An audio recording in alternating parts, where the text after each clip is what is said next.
Aku menarik napas dalam-dalam saat pesawat mendarat di Bandara Internasional Soekarno-Hatta. Setelah 6 bulan penuh tugas dinas di Singapura, akhirnya aku kembali ke tanah air. Rindu yang menggelayut di dada seolah-olah meledak begitu roda pesawat menyentuh landasan pacu. Aku membayangkan wajah Anton, suamiku, yang selalu menyambutku dengan pelukan hangat setiap kali aku pulang dari perjalanan bisnis. Kali ini, aku membawa oleh-oleh spesial. Sebuah jam tangan mewah yang kupesan khusus untuknya, dan secarik surat kecil yang berisi janji untuk lebih banyak waktu bersama. Kami sudah menikah selama 5 tahun, dan meski pekerjaanku sebagai konsultan keuangan sering membuatku bepergian, aku selalu berusaha menjaga api cinta kami tetap menyala. Perjalanan dari bandara ke rumah di kawasan elit Jakarta Selatan terasa panjang, meski sebenarnya hanya 1 jam. Sopir taksi yang kunaiki bercerita tentang kemacetan ibu kota yang semakin parah, tapi pikiranku melayang ke rumah kami. Rumah besar bergaya minimalis yang kami bangun bersama dari nol. Aku ingat betapa bangganya aku saat pertama kali kami pindah ke sana.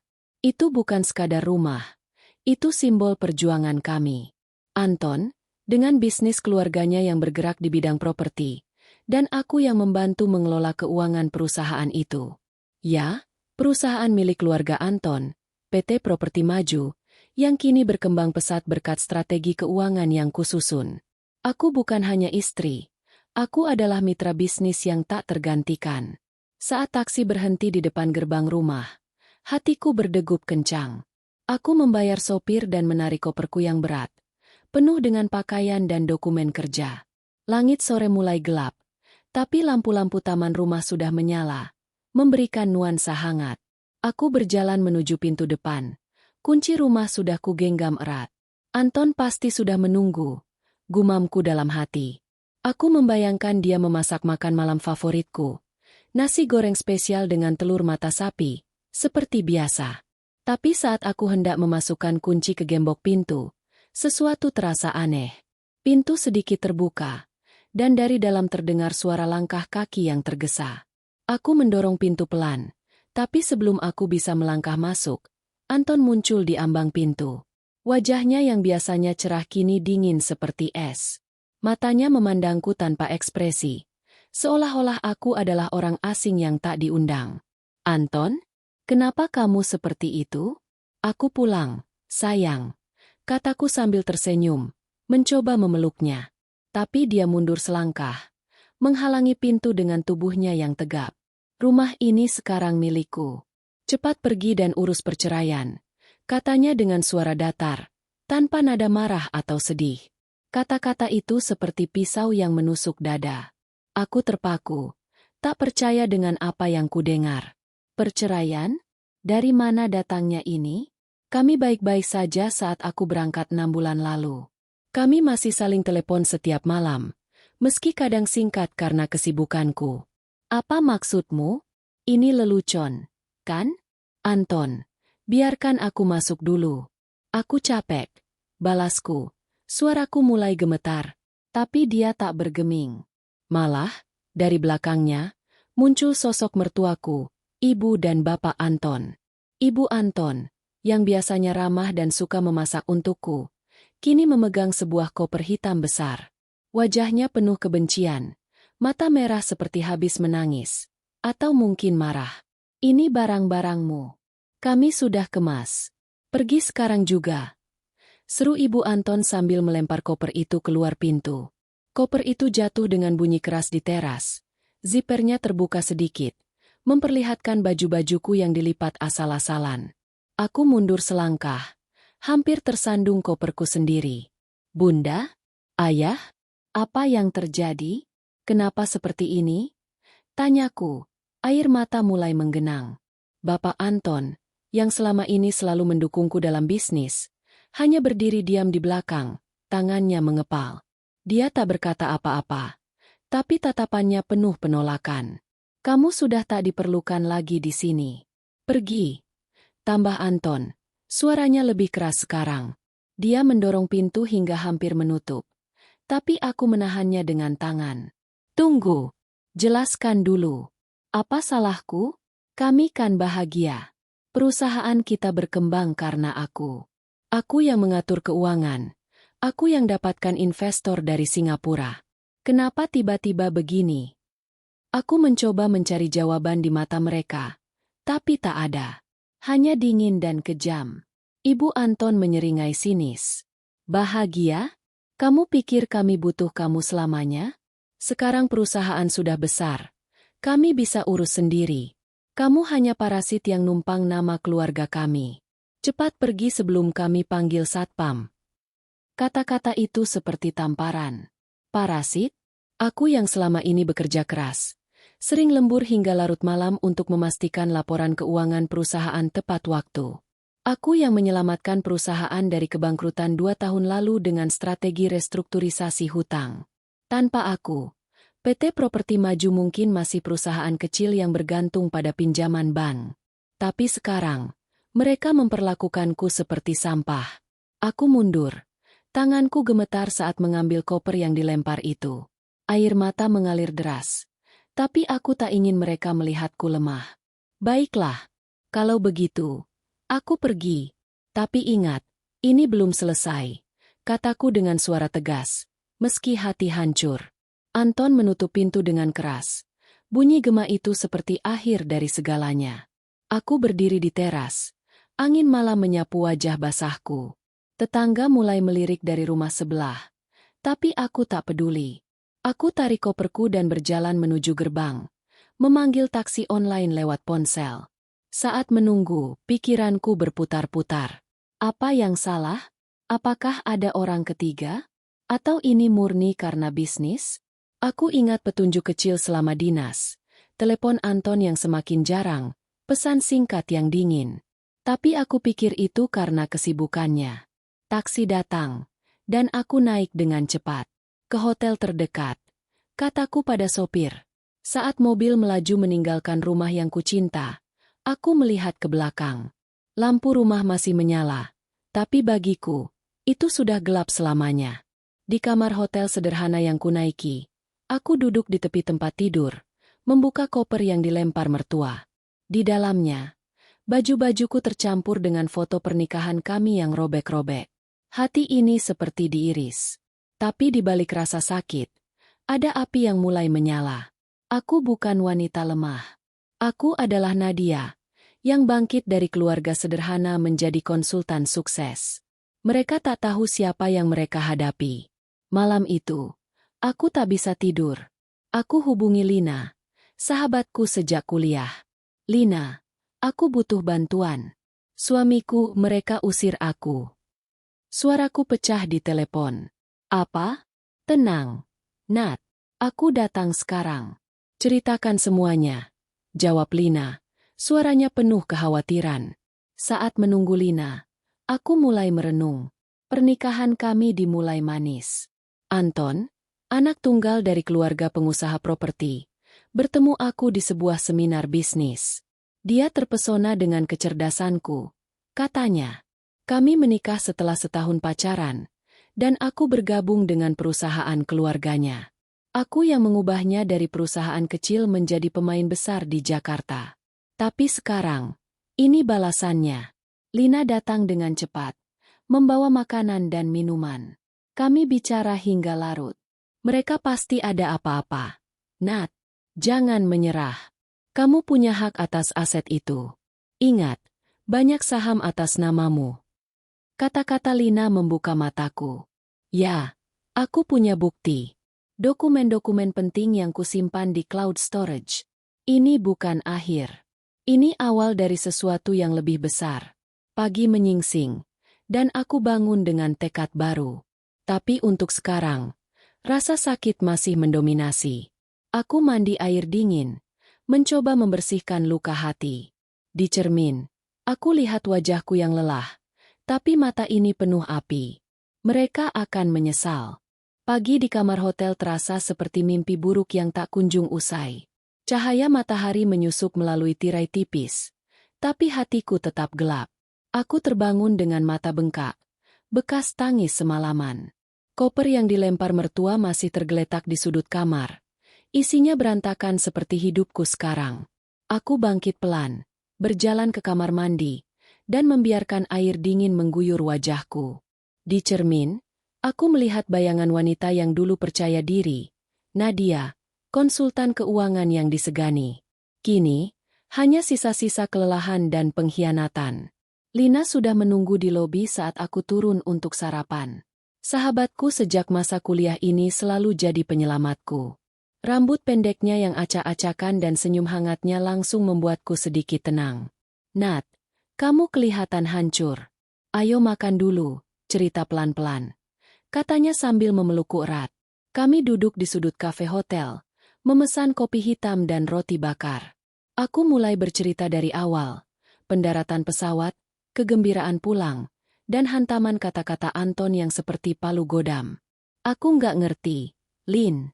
6 bulan lalu, kami masih baik-baik aja. Dia telepon setiap malam, bilang kangen. Kok tiba-tiba rumah itu miliknya? Dan mertua. Ibu Anton yang dulu suka masakin aku soto Betawi, sekarang lempar koper kayak sampah. Air mataku kembali mengalir. Tapi Lina pegang tanganku erat. Jangan nangis dulu, Nat. Ini pasti ada konspirasi. Kamu kan tulang punggung bisnis mereka. Ingat nggak? Waktu perusahaan hampir bangkrut 2 tahun lalu? Kamu yang restrukturisasi hutang, tarik investor dari Singapura. Tanpa kamu, PT Properti Maju cuma perusahaan kecil di pinggiran Jakarta. Kata-kata Lina membangkitkan ingatan. Flashback itu datang deras. Pernikahanku dengan Anton dimulai seperti dongeng. Kami bertemu di seminar properti tahun 2018. Aku saat itu fresh graduate dari universitas ternama, spesialis keuangan. Anton, pewaris tunggal PT Properti Maju, terpesona saat aku presentasi tentang optimalisasi aset. Kamu jenius, Nat. Aku butuh orang seperti kamu, katanya waktu itu. Kami pacaran cepat, menikah setahun kemudian. Aku pindah ke rumah keluarga mereka. Tapi bukan sebagai menantu biasa. Aku langsung terjun ke perusahaan. Awalnya manis.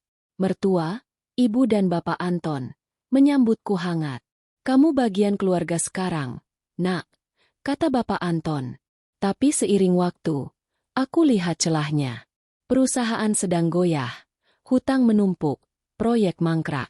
Anton lebih suka pesta dan golf daripada urus angka. Aku ambil alih keuangan. Malam-malam ku jual otakku, analisis laporan, negosiasi dengan bank, bahkan terbang ke Singapura untuk deal investor. Hasilnya, perusahaan bangkit, saham naik, proyek apartemen baru bermunculan. Aku yang daftarkan banyak aset atas nama bersama, termasuk rumah itu, meski mereka bilang milik keluarga. Tapi pengorbanan itu berat. Aku tinggalkan karir soloku, sering dinas berbulan-bulan. Anton janji akan dukung, tapi lama-lama dia cemburu. Kamu lebih cinta kerja daripada aku, keluhnya sekali waktu. Aku pikir itu cuma lelah. 6 bulan dinas terakhir di Singapura. Aku kirim uang untuk proyek baru, atur remote. Telepon kami mulai jarang, pesannya dingin. Sibuk, sayang. Jawabnya selalu. Aku khawatir, tapi percaya. Kembali ke kafe. Aku ceritakan itu semua pada Lina. Mereka anggap aku tak berguna sekarang perusahaan besar. Kayaknya mereka mau rebut semuanya. Lin, rumah, saham semuanya. Lina mengangguk tegas. Kamu punya hak, Nat. Ingat dokumen-dokumen itu?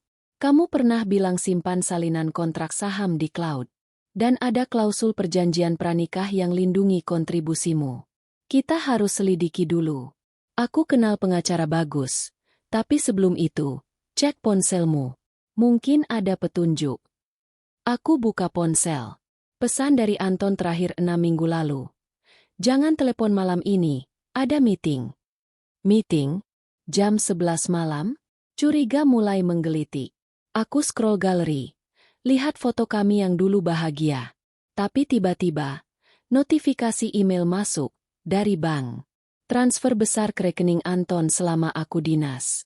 Uang yang seharusnya untuk proyek perusahaan. Jantungku berdegup kencang. Lin, ini aneh.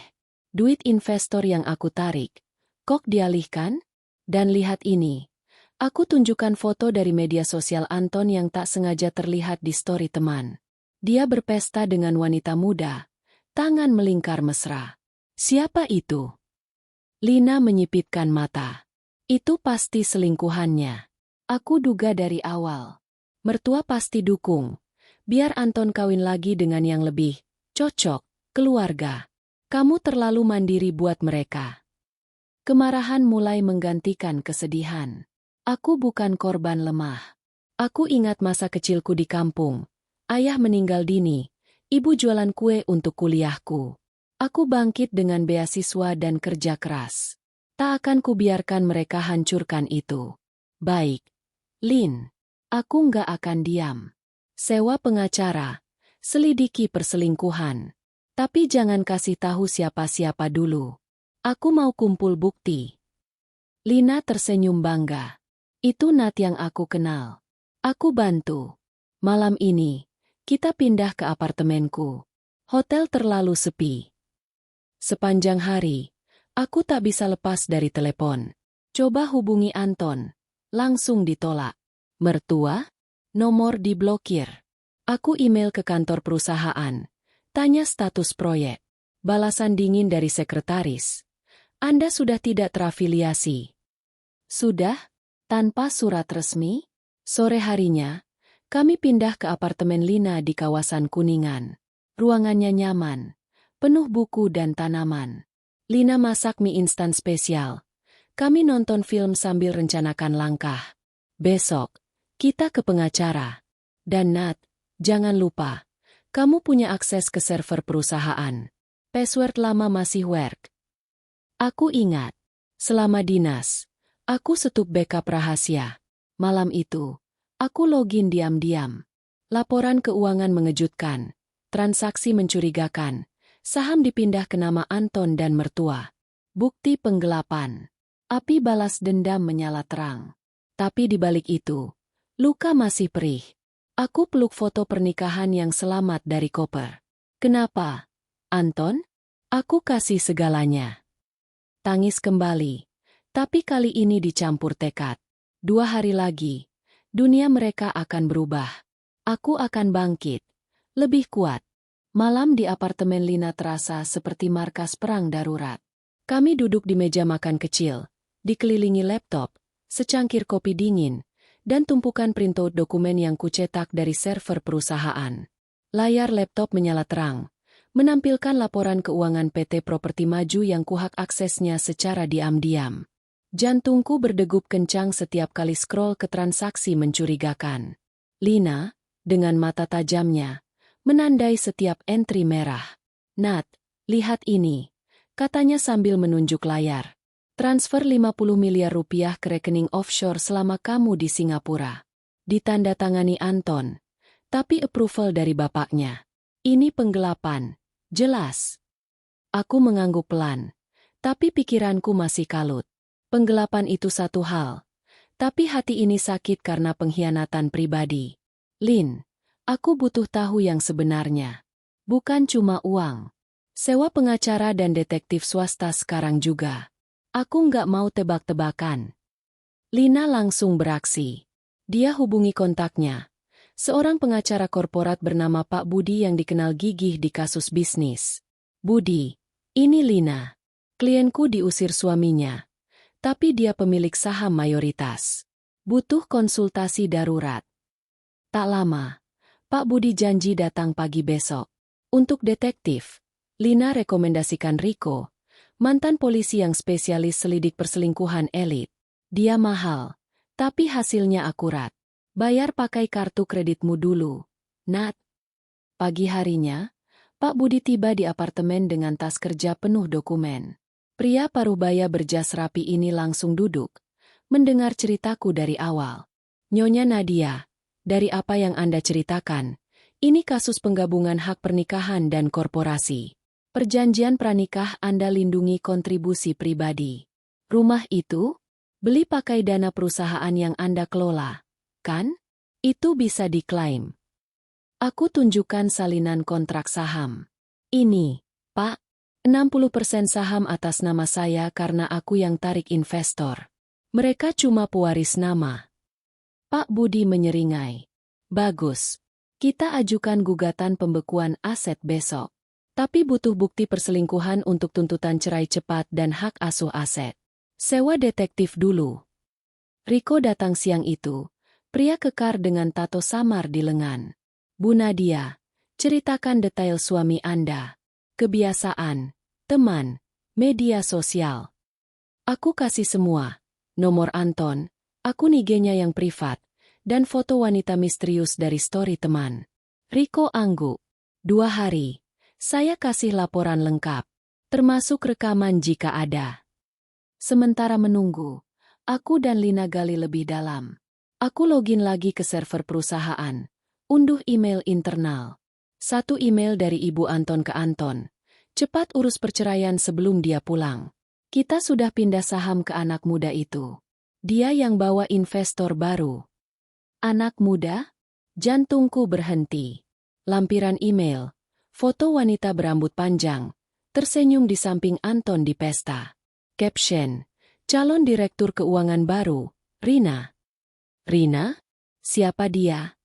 Gumamku. Lina googling cepat. Ternyata Rina Putri, lulusan muda dari universitas swasta, spesialis marketing properti. Dia kerja di kompetitor, tapi baru-baru ini muncul di event perusahaan kami. Nat, ini konspirasi. Mertua rekrut dia untuk gantikan kamu. Perselingkuhan plus perebutan kekuasaan. Kemarahan mendidih. Aku ingat flashback. 3 bulan lalu, saat dinas, Anton sebut mitra baru di telepon. Aku pikir rekan bisnis. Ternyata selingkuhan yang didukung mertua. Mereka rencanakan ini sejak lama. Ibu Anton, yang pura-pura sayang, selalu bilang, "Kamu terlalu dominan, Nak. Biar Anton yang pimpin." Bapak Anton, diam-diam alihkan aset untuk hindari pajak, tapi aku yang bersihkan kekacauannya. Sore itu, Riko telepon lebih cepat dari janji. Bu, saya sudah di lapangan. Anton dan Rina tinggal bareng di apartemen mewah Kuningan. Saya punya foto dan video. Mereka pesta kemarin. Mertua hadir. Bahkan diskusi bisnis. Rencana jual saham Anda ke Rina. Aku minta kirim file segera. Video pendek menunjukkan Anton peluk Rina mesra. Ibu Anton tertawa di sofa. Akhirnya, anakku dapat pasangan yang patuh, katanya. Patuh? Aku yang patuh bertahun-tahun. Rela tinggalkan karir demi keluarga ini. Pak Budi datang lagi malam itu. Lihat bukti. Ini emas. Nyonya. Perselingkuhan terbukti. Plus penggelapan. Kita tuntut semuanya. Rumah, saham, ganti rugi. Mereka tak tahu Anda punya akses ini. Lina pelukku saat Pak Budi pergi. Nat, sekarang giliranmu. Rencana balas dendam dimulai. Aku angguk, tapi dada sesak. Pengkhianatan ini lebih dari uang. Ini hancurkan harga diri. Malam itu, aku tak tidur. Bayang Anton dan Rina menghantui. Tapi api dendam membara. Besok, gugatan diajukan. Mereka akan terkejut. Pagi itu, apartemen Lina terasa seperti ruang perang yang siap tempur. Meja makan dipenuhi dokumen tebal. Kontrak saham, laporan keuangan, rekaman video dari Riko, dan perjanjian pranikah yang kususun sendiri 5 tahun lalu. Aku duduk di kursi, mata merah karena kurang tidur. Tapi pikiran jernih seperti kristal. Lina menyajikan kopi hitam pekat, sementara Pak Budi sudah tiba dengan timnya, seorang asisten hukum dan laptop penuh template gugatan. Hari ini kita serang, Nyonya Nadia, katanya tegas. Mereka tak tahu apa yang menanti. Aku mulai mengumpulkan dokumen rahasia yang kusimpan selama ini. Selama dinas di Singapura, aku tak bodoh. Aku setup backup ganda di cloud pribadi. Dilindungi enkripsi tingkat tinggi. Ada salinan akta pendirian PT Properti Maju, di mana 60% saham mayoritas terdaftar atas namaku sebagai kontributor utama. Aku yang injek modal awal dari tabungan pribadi dan investor yang kutarik. Rumah mewah itu dibeli pakai dana perusahaan pasca restrukturisasi yang kuinisiasi, dengan hipotek atas nama bersama. Bahkan, Ada klausul tersembunyi di perjanjian pranikah. Segala aset yang naik nilainya selama pernikahan, termasuk bisnis keluarga, harus dibagi adil jika ada pengkhianatan, dan perselingkuhan termasuk itu. Ini kuncinya, Pak. Kataku sambil menyerahkan map tebal. Laporan audit internal yang mereka sembunyikan. Hutang terselubung 100 miliar rupiah. Dipindah ke rekening offshore Anton. Dan bukti Rina, dia bukan cuma selingkuhan, tapi boneka mertua untuk ambil alih direktur keuangan. Pak Budi membaca cepat. Matanya berbinar. Brilian. Nyonya. Ini cukup untuk gugatan pembekuan aset sementara. Kita ajukan ke pengadilan niaga hari ini juga. Sidang darurat bisa dapat injunction besok. Mereka tak bisa jual saham atau pindah aset. Proses itu melelahkan tapi memuaskan. Asisten Pak Budi scan semua dokumen. Sementara aku telepon bankir lama di Singapura. Halo, Emertan? Ini Nadia. Butuh konfirmasi transfer investor tahun lalu. Ya, untuk kasus hukum. Emertan, yang pernah kutraktir makan malam mewah untuk deal 200 miliar rupiah. Langsung kirim surat resmi. Koneksiku luas. Aku bukan istri rumah tangga biasa. Siang harinya, kami ke kantor pengacara Pak Budi di Sudirman. Ruangannya mewah, penuh trofi kasus menang. Aku duduk di depan notaris untuk verifikasi dokumen. Anda yakin, Bu Nadia? Ini perang total. Tanya notaris. Aku angguk tegas. Mereka mulai duluan. Aku cuma selesaikan. Sore itu, gugatan resmi diajukan via online ke pengadilan. Pak Budi kirim salinan ke Anton via email dan kurir. Prosedur hukum. Aku bayangkan wajahnya saat baca. Pembekuan semua aset PT Properti Maju atas nama Nadia Wijaya, tuntutan penggelapan, dan cerai talak dengan ganti rugi 500 miliar rupiah. Lina tepuk tanganku. Sekarang, tunggu ledakan. Malamnya, aku tak bisa diam. Aku hubungi mantan kolega di perusahaan, Andi, yang masih loyal padaku. Andi, apa kabar di kantor? Tanyaku hati-hati. Dia berbisik. Nat, Keyes. Anton panik setelah gugatan masuk. Saham ditahan. Klien mundur. Rina kabur ke mertua. Mereka bilang kamu monster. Monster? Aku tertawa getir. Flashback datang lagi. Saat perusahaan hampir bangkrut, Anton mabuk dan bilang, tanpa kamu, kita selesai. Aku yang lembur berhari-hari, negosiasi dengan kreditur, bahkan jual perhiasan pribadi untuk tutup lubang. Mertua? Mereka liburan ke Eropa pakai profit yang kubuat. Sekarang, saat sukses, aku dibuang. Tapi aku tak lagi korban. Aku bangkit dari keterpurukan dengan rencana matang. Pak Budi ajari aku langkah selanjutnya. Audit independen untuk ungkap penggelapan, tuntut hak atas royalti proyek masa lalu, dan klaim rumah sebagai aset pernikahan. Anda bisa ambil alih perusahaan. Nyonya. Saham mayoritas milik Anda. Lina dan aku rayakan kecil-kecilan dengan pizza delivery. Kamu kuat, Nat. Ingat masa kuliah? Kamu tolak lamaran orang kaya demi karir. Ini sama. Aku angguk, tapi dada masih perih. Pengkhianatan Anton seperti racun. Tapi aku lawan dengan logika. Tengah malam, ponsel berdering, nomor tak dikenal. Aku angkat curiga. Suara Anton, gemetar. Nat, apa-apaan ini? Kamu gila. Tarik gugatan. Aku diam sejenak, lalu jawab dingin. Kamu yang mulai, Anton. Nikmati buahnya.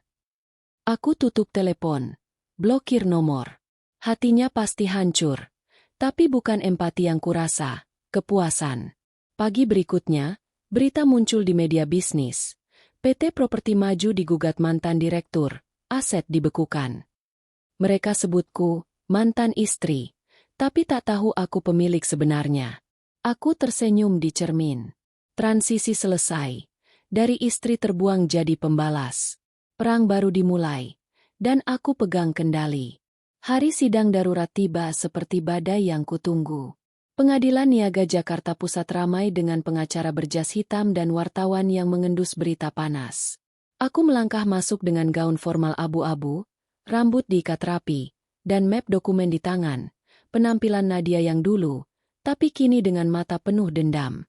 Pak Budi berjalan di sampingku, berbisik. "Tenang, Nyonya. Hakimnya adil. Bukti kita kuat." Lina menunggu di luar. Jempolnya terangkat sebagai tanda semangat. Ruang sidang kecil tapi tegang. Hakim, seorang wanita parubaya bernama Busari, duduk di kursi tinggi, tatapannya tajam. Anton dan mertuanya sudah ada di bangku tergugat. Wajah mereka pucat. Anton, yang biasanya tampan dan percaya diri, kini berkeringat deras, dasinya miring. Ibu Anton memegang tas brandednya erat. Sementara Bapak Anton menghindari tatapanku. Di sisi mereka, pengacara baru, seorang pria licik bernama Pak Hadi, berdiri siap membela. Sidang dimulai. Seru Busari. Pak Budi membuka dengan presentasi singkat. "Yang Mulia, penggugat Nadia Wijaya meminta injunction pembekuan aset PT Properti Maju. Terdakwa telah alihkan saham ilegal dan lakukan penggelapan selama penggugat dinas luar negeri. Dia proyeksikan slide, grafik transfer 50 miliar rupiah ke offshore, tanda tangan Anton, dan email konspirasi dengan Rina." Anton melotot ke arahku saat slide perselingkuhan muncul, foto mesra dengan Rina di apartemen. "Ini fitnah," serunya. Tapi Pak Hadi menahannya. Giliran mereka. Pak Hadi berdiri, suaranya licin. "Yang Mulia, ini urusan rumah tangga. Penggugat bukan pemilik sah. Saham milik keluarga tergugat sejak lama. Gugatan ini balas dendam pribadi." Aku tak tahan diam. Saat Pak Budi beri kesempatan bersaksi, aku naik ke mimbar. "Yang Mulia, 5 tahun lalu, PT Properti Maju nyaris bangkrut. Hutang 200 miliar rupiah. Proyek mangkrak. Saya yang restrukturisasi. Tarik investor Singapura 300 miliar rupiah. Saham 60% atas nama saya sebagai kontributor. Rumah itu dibeli dari profit yang saya hasilkan." Suaraku tegas, tapi hati bergetar mengingat pengorbanan. Flashback, malam-malam di kantor, negosiasi sengit dengan bank. Bahkan saat hamil muda aku tetap kerja untuk selamatkan perusahaan. Busari angkat alis. "Bukti sahamnya." Pak Budi serahkan akta notaris. Hakim baca sekilas, lalu tanya Anton. "Tergugat, konfirmasi kontribusi penggugat." Anton tergagap. "Itu keluarga kami yang punya visi. Dia cuma bantu." Ibu Anton menyela. "Dia menantu, bukan pemilik. Kami yang kasih rumah." Tawa kecil terdengar dari bangku publik. Pak Budi balas. "Bukti transfer investor atas nama Nadia, Yang Mulia. Dan ini rekaman audio dari detektif. Tergugat diskusikan pindah saham keselingkuhannya, Rina Putri." Audio diputar, suara Anton. "Ibu, setelah Nadia pulang, kita usir dia. Rina lebih patuh." Ruangan hening. Lalu bisik-bisik. Pak Hadi coba lawan. Rekaman ilegal. Tapi Busari gelengkan kepala. Bukti relevan untuk motif. Mertua panik. Ibu Anton menangis pura-pura. "Kami cuma lindungi anak." Bapak Anton diam, tapi matanya penuh ketakutan. Dia tahu audit akan ungkap penggelapan pajaknya. Sidang berlangsung 2 jam tegang. Aku lihat Anton bisik ke pengacaranya. Wajahnya merah padam. Saat istirahat, dia dekati aku di koridor. "Nat, tarik ini. Kita bisa bicara." "Rina cuma kesalahan." Aku tatap dingin. "Kesalahan? Kamu lempar aku seperti sampah. Nikmati sidangmu." Lina, yang ikut masuk, dorong dia pergi. Kembali ke sidang, Busari umumkan. Injunction diberikan. Semua aset PT Properti Maju dibekukan hingga sidang utama. Tergugat dilarang transaksi. Palu ditukul. Ruangan meledak bisik. Anton bangkit. "Ini nggak adil." Tapi petugas usir dia. Mertua menatapku penuh kebencian. Tapi tak berdaya. Keluar pengadilan. Wartawan kerubungi. "Bu Nadia, apa rencana selanjutnya?" Aku jawab singkat. "Keadilan." Di mobil Pak Budi, dia tepuk pundakku. Serangan pertama sukses. Besok, bank bekukan rekening mereka. Lina pelukku. Mereka panik sekarang. Malam itu, berita meledak. Saham properti maju anjlok, aset dibekukan. Anton telepon berulang. Tapi ku blokir. Aku bayangkan dia di rumah mewah yang kini tak bisa disentuh. Mertua histeris. Sombong mereka retak. Tapi ini baru awal. Ketegangan membara. Sidang utama akan hancurkan mereka total. Kemenangan Injung Tion di pengadilan seperti angin segar yang membawa badai bagi musuhku. Pagi setelah sidang, aku bangun di apartemen Lina dengan senyum tipis. Pertama kalinya sejak pulang dinas. Ponsel berdering tak henti. Notifikasi berita, pesan dari kolega lama, dan upaya putus asa dari Anton yang kublokir tapi tetap coba via nomor baru. Pak Budi sudah kirim update. Bank Pusat konfirmasi pembekuan rekening perusahaan. 300 miliar rupiah aset likuid tak bisa disentuh. Nyonya. Kreditur mulai menagih. Aku tak puas dengan itu saja. Saat sarapan roti bakar dengan Lina, aku hubungi mitra bisnis lama, Emertan dari Singapura dan Pak Wirawan, investor lokal yang pernah kutarik. Emertan, ingat deal kita? PT Properti Maju bermasalah hukum.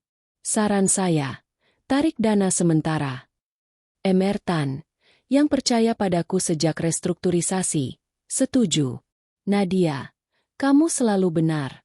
Kami review kontrak hari ini. Pak Wirawan lebih blak-blakan. Anton sombong akhir-akhir ini. Kalau ada isu, kami mundur. Strategi berikutnya. Rumor halus tapi mematikan. Aku tak langsung tuduh. Itu kasar. Sebaliknya, aku kirim email anonim ke forum bisnis online dan grup WhatsApp investor properti. PT Properti Maju hadapi audit pajak besar. Transfer offshore mencurigakan. Sumbernya, bocoran dari laporan yang kuhak. Media cepat tangkap. Headline, skandal properti maju, dugaan penggelapan oleh pewaris. Saham anjlok 20% dalam jam. Siang itu, aku ke kantor Pak Budi untuk rapat lanjutan. Kita gunakan koneksi Anda, Nyonya. Katanya. Aku telepon Andi, kolega setia di perusahaan. Andi, klien besar mundur. Andi berbisik. Iya, Nat. 3 proyek apartemen dibatal kontrak. Anton marah besar. Pecat staf. Rina hilang. Katanya balik ke orang tua. Aku tersenyum. Rina, boneka mereka, kabur saat kapal tenggelam. Flashback menyelinap. 2 tahun lalu, saat krisis hutang, Anton panik. Nat, selamatkan kami. Aku terbang ke Singapura, negosiasi 48 jam tanpa tidur, tarik 200 miliar rupiah. Pulang, dia pelukku. Kamu pahlawanku. Mertua pesta pakai profit itu, sementara aku hitung pajak. Kini, mereka rasakan dinginnya tanpa jaring pengaman, yaitu aku. Sore harinya, klien penting datang sendiri. Pak Darmawan, pengembang mal besar, telepon. Nadia, apa benar properti maju bermasalah? Kami punya joint venture 500 miliar rupiah. Aku jawab jujur tapi strategis. Ada gugatan, Pak. Tapi saya yang kelola keuangan asli. Mungkin kita bisa diskusi opsi baru. Dia tertarik. Kamu? Serius? Anton bilang kamu keluar. Aku kirim salinan Injung Tion. Malam itu, dia tarik dana dari Anton, tawari kerjasama denganku. Anton gelisah. Aku tahu dari Riko, detektif yang masih pantau. Laporan barunya. Anton ke markas mertua, berteriak. Ibu, rekening kosong. Klien kabur semua. Ibu Anton histeris. Salah Nadia. Dia balas dendam. Bapak Anton, yang biasa diam, akhirnya bicara. Kita salah estimasi dia. Mereka coba jual aset pribadi, mobil mewah, villa, tapi Injung Tion blokir semuanya. Malam tiba, aku rayakan kecil dengan Lina dan Pak Budi di restoran sederhana. Jaring semakin rapat, kata Pak Budi. Audit independen besok akan ungkap utang tersembunyi 150 miliar rupiah. Mereka bangkrut sebulan lagi. Lina angkat gelas. Kena dia yang tak terkalahkan. Tapi saat sendirian di kamar, keraguan muncul. Apakah ini terlalu kejam? Anton dulu cinta padaku. Tapi ingat lemparan koper. Kata-katanya dingin. Kesedihan sirna. Diganti tekad. Aku buka laptop. Cek server perusahaan. Transaksi terakhir gagal. Karyawan resign massal. Mereka sombong dulu. Kini panik buta. Pagi berikutnya, telepon dari pengadilan. Sidang audit dijadwalkan cepat. Jaringku siap menjerat. Mereka tak tahu, aset yang mereka anggap milik, sebenarnya kendaliku. Perang bisnis ini, aku menang telak. Hari audit independen tiba seperti vonis mati bagi PT Properti Maju. Kantor akuntan terkenal di Tamrin dipenuhi aroma kopi basi dan ketegangan. Aku duduk di ruang rapat mewah, dikelilingi auditor dari firma internasional yang kuselek sendiri. Mereka netral, tapi bukti yang kuberikan tak terbantahkan. Pak Budi di sampingku. Laptop terbuka penuh spreadsheet. Di seberang meja, Anton dan mertuanya hadir dengan pengacara Pak Hadi. Wajah mereka seperti mayat berjalan. Anton berkeringat, kemejanya kusut. Ibu Anton memegang rosario, berdoa pelan. Bapak Anton menatap lantai, tahu rahasianya terbongkar. Auditor utama, Bu Rina, bukan selingkuhannya, memulai dengan suara datar. Berdasarkan data dari server perusahaan dan dokumen penggugat, ditemukan utang tersembunyi 150 miliar rupiah. Transfer ke rekening offshore Anton Wijaya untuk proyek fiktif. Plus, penggelapan pajak 80 miliar rupiah sejak 2022. Slide proyeksi menunjukkan alur uang dari investor yang kutarik, dialihkan ke pribadi mereka. Anton mencoba protes. Itu investasi pribadi. Tapi Bu Rina potong. Bukti email internal bilang lain. Anda tanda tangani sebagai direktur. Tapi approval dari Bapak Anda. Flashback menghantamku. 3 tahun lalu, saat perusahaan goyah, Bapak Anton diam-diam pinjam uang haram dari lintah darat untuk ekspansi ilegal. Aku yang bersihkan, bayar utang itu dengan restrukturisasi. Tapi mereka simpan sisa untuk liburan. Kami butuh kamu, Nat, kata Anton waktu itu. Matanya memohon. Aku lembur berbulan. Tinggalkan bulan madu untuk selamatkan bisnis. Kini, utang itu meledak seperti bom waktu yang kutancapkan. Pak Hadi coba bela. Ini asumsi penggugat. Tapi auditor tunjukkan rekaman bank. Transaksi ke villa Eropa milik mertua. Dibeli pakai dana perusahaan. Kreditur hadir via Zoom. Bank besar dan investor Singapura. MR Tan bicara. Kami tarik 200 miliar rupiah segera. Injunction Nadia lindungi dana kami. Satu persatu, tagihan datang. 300 miliar rupiah total, melebihi aset likuid. Anton bangkit, suaranya pecah. Ini jebakan. Nadia, tolong. Ibu Anton menangis. Nak, selamatkan kami. Tapi hakim pengawas sidang audit, ekstensi dari pengadilan, gelengkan kepala. Tergugat dinyatakan bangkrut profesional. Aset likuidasi dimulai besok. Palu virtual ditukul via Zoom. Ruangan hening. Anton ambruk ke kursi. Mertua histeris. Mereka kehilangan rumah mewah. Kini dilelang. Mobil Bentley terbaru disita. Bahkan rekening pribadi dibekukan. Sore itu, berita meledak nasional. PT Properti Maju bangkrut. Pewaris hadapi penjara. Wartawan kerubungi kantor mereka. Foto Anton lari dari kamera. Aku lihat dari apartemen Lina. Minum teh sambil tersenyum. Lina tepuk pundak. 1 hari, Nat, dari raja jadi pengemis. Tapi mereka masih berusaha melawan. Riko laporkan. Anton sewa pengacara baru. Coba banding. Mertua jual perhiasan diam-diam. Tapi polisi tangkap karena injunction. Malamnya, telepon dari Andi. Nat, kantor KIS. Karyawan mogok. Proyek apartemen dihentikan. Anton pecat semua yang loyal ke kamu. Tapi sekarang dia sendirian. Aku bayangkan dia di rumah kosong. Tanpa pembantu yang dibayar pakai kartu kredit beku.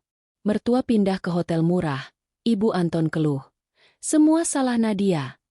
Tapi Bapak Anton sadar. Kita yang rakus. Klimaks hari itu, petugas eksekusi datang ke rumah. Aku tak hadir, tapi Riko rekam video. Pintu rumah yang dulu lempar koperku, kini dipukul polisi. Anton buka, berteriak, "Ini rumah keluarga." Tapi surat injunction jelas, aset perusahaan, termasuk rumah. Mereka diberi 24 jam packing. Mobil mewah ditarik, villa liburan dilelang online. Hanya 1 hari, kekaisaran mereka runtuh. Pak Budi telepon. Likuidasi saham mayoritas ke Anda, Nyonya. Perusahaan milik Anda sekarang. Aku angguk, tapi hati campur. Kepuasan bercampur sedih. Ini Anton yang kucinta dulu. Tapi ingat kata-katanya. Rumah ini milikku. Dendam menang. Mereka masih sombong. Kirim utusan minta damai. Tapi aku tolak. Kejatuhan tak terhindarkan. Sidang pidana penggelapan berikutnya akan selamatkan. Pagi besok, aku bangun sebagai pemilik baru. Mereka mulai merasakan trotoar dingin. 2 hari setelah kebangkrutan profesional PT Properti Maju diumumkan, apartemen baruku di kawasan SCBD terasa seperti istana kemenangan. Aku pindah kemari kemarin, membeli unit penthouse mewah pakai dana pribadi dari royalti investor lama, tak tersentuh injunction. Pagi itu, aku berdiri di balkon, memandang skyline Jakarta yang berkilauan, secangkir kopi di tangan. Lina sudah pindah sementara untuk bantu urus transisi perusahaan. Sekarang di bawah kendaliku sepenuhnya. Pak Budi kirim email. Likuidasi saham selesai. 80% aset kini milikku. Klien kembali. Proyek dilanjutkan dengan nama baru. PT Wijaya Property. Tapi kedamaian itu terganggu bel tengah hari. Bel pintu berbunyi, dan saat kusapa via intercom, suara gemetar Anton terdengar. "Nat, buka pintu. Tolong." Jantungku berdegup, tapi bukan karena rindu, melainkan kepuasan pahit. Aku buka pintu pelan, dan di sana mereka berdiri. Anton, rambut acak-acakan, baju kusut tanpa dasi. Ibu Anton, makeup luntur, tas murahan. Bapak Anton, punggung bungkuk, memegang koper kecil. Mereka tak lagi seperti keluarga elit, lebih mirip pengungsi. "Masuk," kataku dingin, membiarkan mereka ke ruang tamu luas. Lina menyelinap ke kamar, beri ruang. Mereka duduk di sofa kulit. Mata tak berani tatap langsung. Anton mulai, suaranya parau. "Nat, apa yang kamu lakukan? Perusahaan hancur, rumah dilelang. Kami tinggal di hotel murah. Tolong, tarik gugatan. Kita mulai lagi." Aku duduk di kursi hadap mereka. Kaki bersilang, ekspresi netral. "Mulai lagi. Seperti apa? Kalian lempar aku keluar. Bilang rumah milikmu. Sekarang minta kembali." Ibu Anton menangis. Tangan meraih kakiku. "Nak Nadia, maafkan ibu. Kami salah." Anton cerita semuanya. "Rina itu kesalahan. Dia kabur pas krisis. Kami butuh kamu. Kamu kan keluarga." Bapak Anton angguk pelan. "Kamu pintar urus bisnis. Tanpa kamu, kami tak bisa apa-apa." Tak bisa berkata apa-apa? 2 hari lalu, mereka sombong di pengadilan, tuduhku fitnah. Sekarang, memohon. Aku ingat flashback. Saat dinas di Singapura, aku telepon Anton. Dia bilang, sibuk, padahal pesta dengan Rina. Mertua kirim pesan. "Jangan pulang dulu, ada urusan." Urusan itu? Konspirasi usir aku. Aku yang bangun perusahaan dari hutang 200 miliar rupiah jadi raksasa. Mereka nikmati hasilnya. Liburan, mobil, pesta. Lalu buang aku seperti kain lap. Janji apa? Tanyaku sarkastik. Anton maju. Lutut hampir menyentuh lantai. "Aku salah. Nat. Aku cinta kamu. Rina cuma godaan."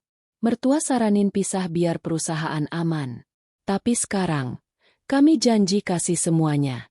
Saham, rumah, apapun. Kembali jadi istri direktur. Istri direktur? Aku tertawa kecil. Dingin. Direktur? Perusahaan sekarang milikku. Anton.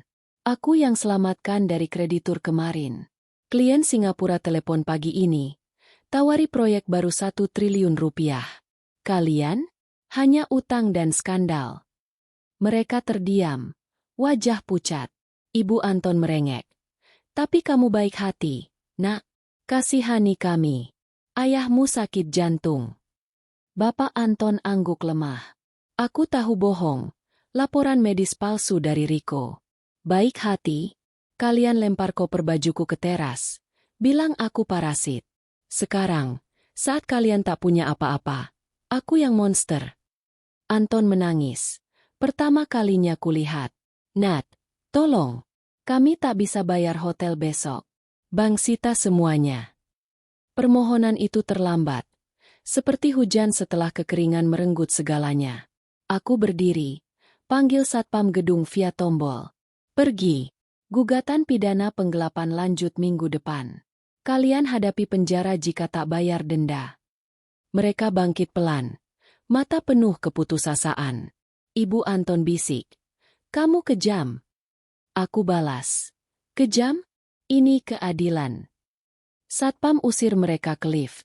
Pintu tutup, dan aku ambruk ke sofa. Tangis akhirnya pecah.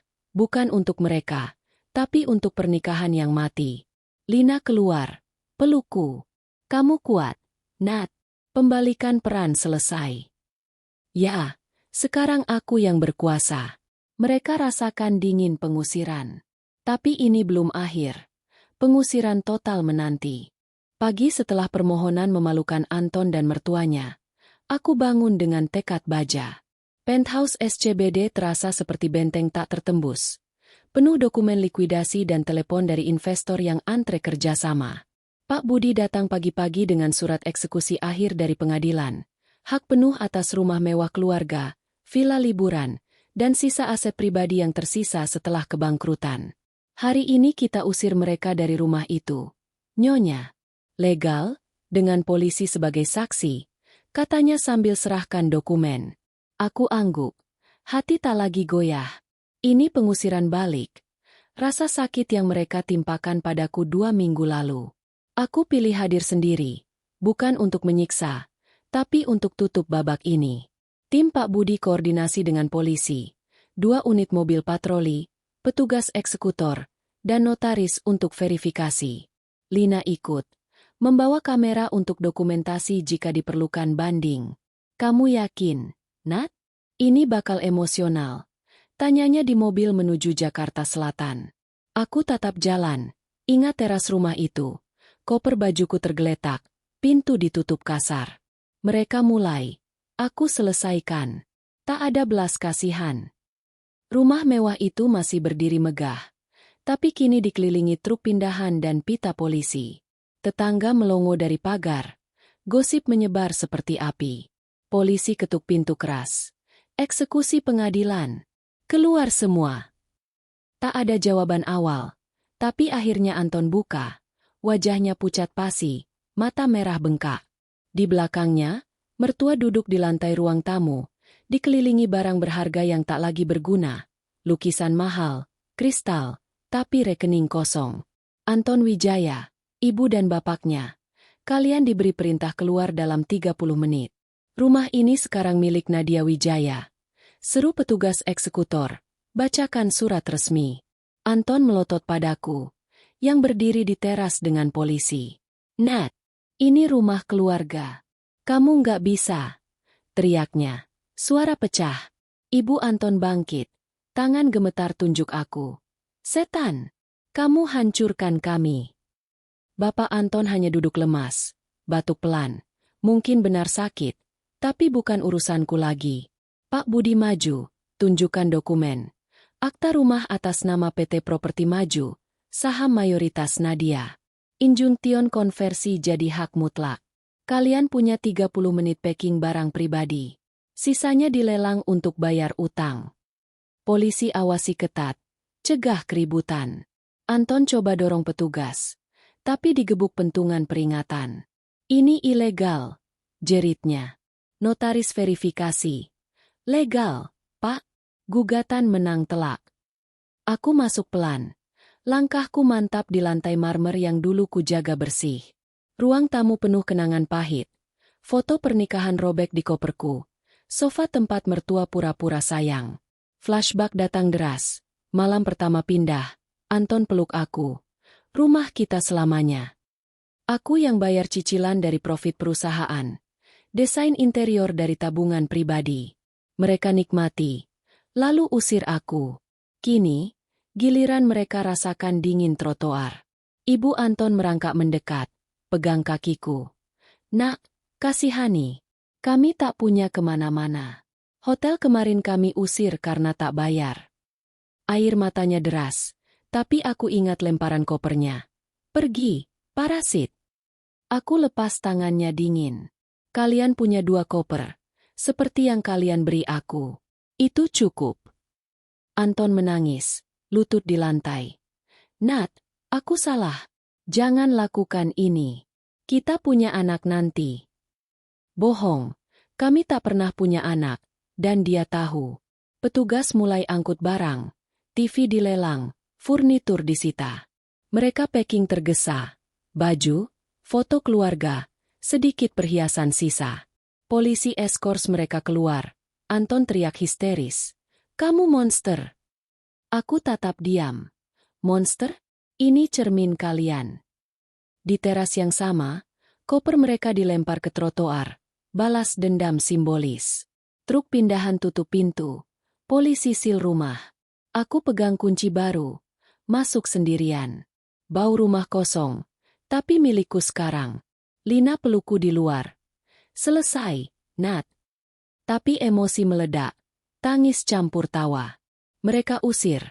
Propertiku jual cepat via lelang online. Rumah 50 miliar rupiah. Villa 20 miliar rupiah.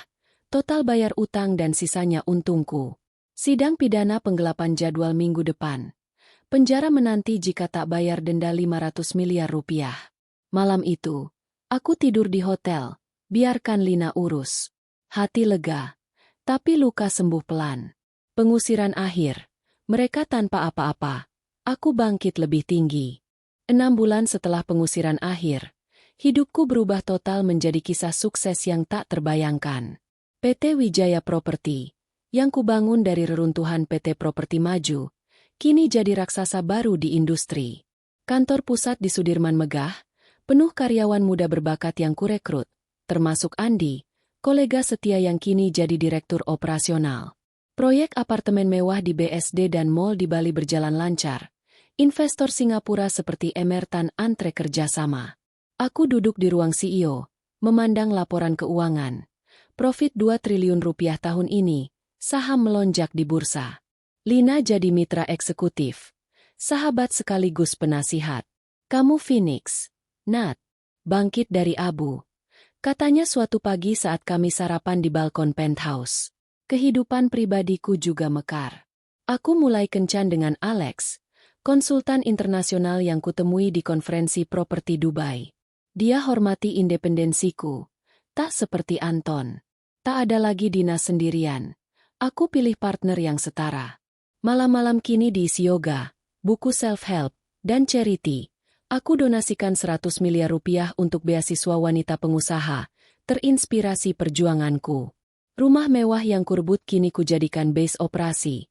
Tapi aku lebih suka penthouse sederhana, simbol kebebasan. Sidang pidana jadi puncak keadilan. Anton dan mertuanya divonis penggelapan.